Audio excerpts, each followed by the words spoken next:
Among the many glorious masterpieces hanging here in the National Gallery is the extraordinary and for centuries the missing painting by the legendary Italian artist Caravaggio, The Taking of Christ. Well, Caravaggio is really, I guess he occupies the realm of superstar in the world of artists, in the world of old masters. And I think that's for a few different reasons, actually. I mean, first of all, and let's never lose sight of the fact that he is a masterful painter. He is a wonderful artist. He's technically gifted, he's extremely creative, he's extremely innovative. And he manages, in every painting that he's produced, he has managed to create an emotionally charged composition that we respond to. And then you have another dimension with Caravaggio, because of course he's this legendary bad boy figure who's still inspiring filmmakers today and inspiring all kinds of art forms.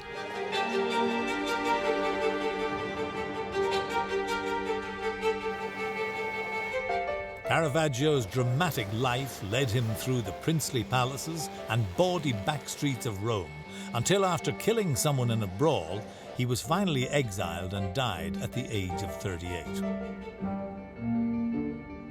Caravaggio is undoubtedly one of the greats, a controversial figure who casts a long shadow across the evolution of modern painting.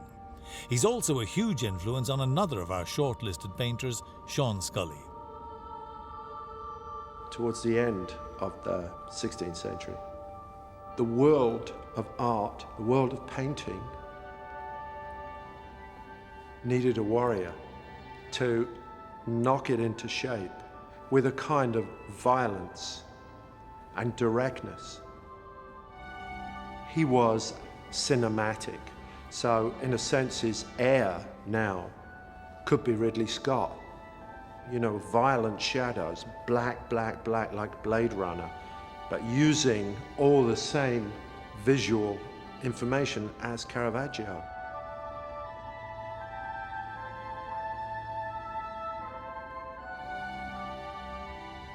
As an artist, he is so in command of the paint on the brush in a way that, you feel he's probably working quite fast and in a very instinctive way, so that he has somehow made the paint into quite a powerful medium.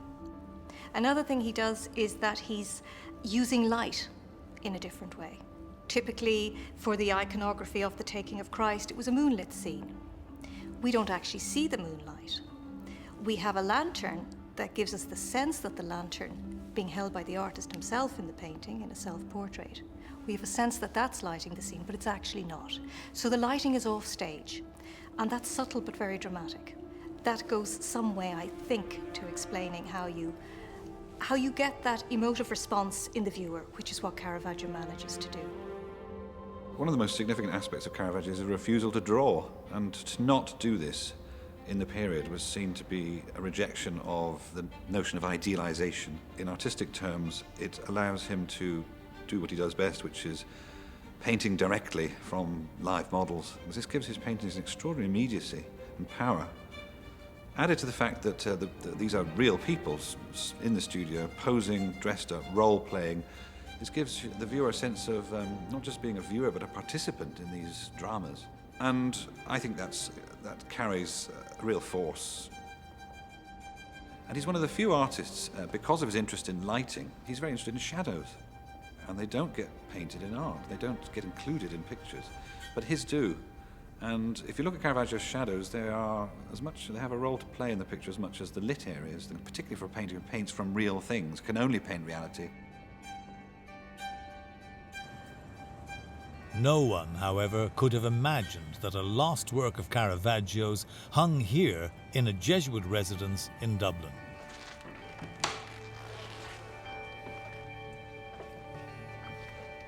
Today, a life-size replica of the painting hangs in the priest's former dining room.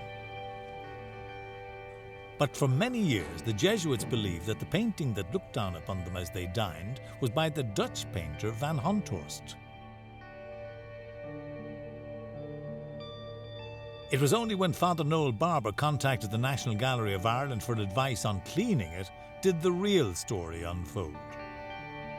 One morning, Brian Kennedy phoned me and said, "I'll be passing by I'd like to call in to see you.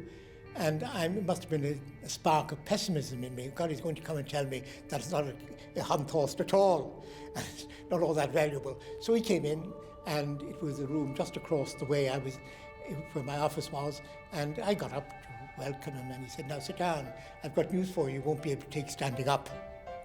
And he said, it's not a Handtost, it's a Caravaggio.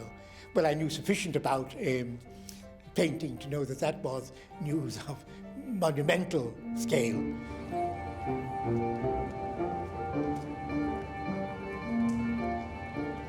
Today, the painting is on permanent loan to the people of Ireland at the National Gallery.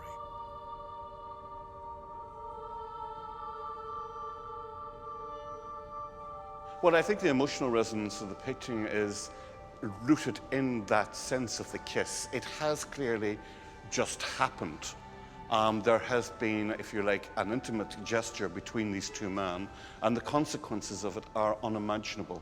He gets the sheer historical impact of the painting just through that sense of it coming afterwards. So you have this profound sense of time in the painting as much as of place and of people. The thing that always has shocked me is how brilliantly he paints black, how brilliantly he paints darkness. I don't think anybody else has such a persuasive way of making you look at the darkness. That sense that what's really happening is in the blackness, and that blackness is a moral as much as a physical reality. His understanding of light, I think, comes from the closeness that he feels to the dark, and how brilliantly he uses the dark in his work, nowhere more spectacularly than in The Taking of Christ.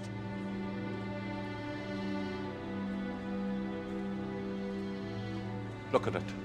Just look at what's happening. Take your time looking at it. Have patience looking at it. And if you have a heart, prepare it for to be broken.